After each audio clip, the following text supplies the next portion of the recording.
चपाती भाकरी बनवली जाते ती पिठापासून। पूर्वी जात्यावर दळण दळलं जायचं, कालांतराने जात्याची जागा घेतली ती पिठाच्या गिरणीने। आता तर आयुष्य इतकं धावपळीचं झालंय की ना दळण दळायला जात्यावर बसण्यास वेळ आहे, ना पिठाच्या गिरणीतून दळून आणण्यास।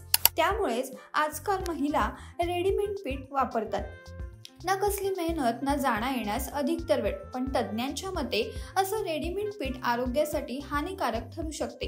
त्यामुळेच जाणून घेऊयात तयार पिठाचे शरीरावर कसे दुष्परिणाम होतात। रेडीमेड पीठ एका विशिष्ट प्रोसेसद्वारे तयार केलं जातं, ज्यामुळे त्यातील फायबर, व्हिटॅमिन सारखे पोषक घटक नाहीसे होतात। रेडीमेड पीठ दररोज खाल्ल्यास शरीरातील साखरेची पातळी खराब होऊ शकते।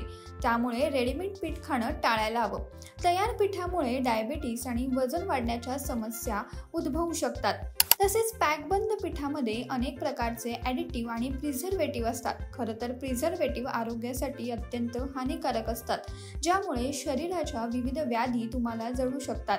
आपण अन्न खातो ते शरीराला पोषण देण्यासाठी, पण रेडीमेड पिठावर अनेक प्रक्रिया केल्या जातात, ज्यामुळे त्यातील पोषक घटक नाहीसे होतात। म्हणूनच रेडीमेड पीठ खाणं टाळायला हवं। यासह पॅकबंद पिठात फायबरची कमतरता असते, ज्यामुळे तुम्हाला पोटाच्या विविध तक्रारी जाणवू शकतात, जसे की बद्धकोष्ठता, पोट बिघडणे, ॲसिडिटी अशा समस्या। त्यामुळेच निरोगी आरोग्यासाठी असं रेडीमेड पॅकबंद पीठ खाणं टाळायला हवं। निरोगी आरोग्यासाठी तुम्ही पिठाच्या गिरणीत दळलेलं पीठ खायला हवं। पोटाच्या विविध तक्रारी तुम्हाला वारंवार जाणवत असतील तर यामागे पॅकबंद पीठ खाणं हे कारण असू शकतं। त्यामुळे हे पीठ खाणं टाळायला हवं।